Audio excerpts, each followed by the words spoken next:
Bonjour tout le monde et bienvenue à ce vidéo journal. On commence avec une affaire importante en éducation parce qu'à partir de ce soir, à 23h59, la STF va cesser ses moyens de pression et ça, c'est parce qu'après des mois d'impasse, la STF a annoncé que les négociations avec le gouvernement provincial reprendront à partir du 16 avril. La décision a été prise suite à des discussions avec le gouvernement qui veut s'engager à répondre aux préoccupations concernant la taille et la complexité des salles de classe. La présidente de la STF, Samantha Bécotte, se dit optimiste et elle pense que ça représente une avancée significative dans les négociations et qu'un accord de principe est sur le point d'être conclu. Et c'est pas mal le même son de cloche du côté du ministre de l'Éducation, Jeremy Cockrell. Selon lui, il y a plus d'accords que de désaccords entre la STF et la province, mais il dit quand même que l'année scolaire pourrait se prolonger si les négociations échouent. Et cette nouvelle va sûrement réjouir certains des élèves qui ont manifesté ce matin devant l'Assemblée législative en soutien aux profs.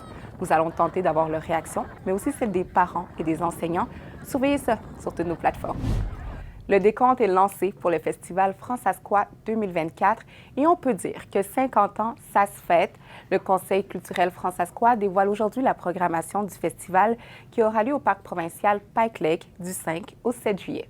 Le thème de cette année, Western. Et en parlant de l'Ouest, c'est pas mal sûr que vous connaissez les artistes qui vont performer sur la scène cet été. On parle de la Raquette à claquettes, Fire and Smoke, Thibert et Douzy, Marie-Véronique Bourque, le Saskatchewanais Chante Jobin et Andrina Turenne. Les billets seront disponibles sur le site web du Festival Francescois. Les amateurs de films vont se rassembler ce soir au Relais lors d'un apéro franco et c'est organisé par la FFS. C'est pour le dévoilement de la programmation du Festival Synergie et nous, on va être sur place. Le festival aura lieu du 9 au 12 mai. Il y aura une cérémonie d'ouverture à la salle de théâtre Roxy à Saskatoon.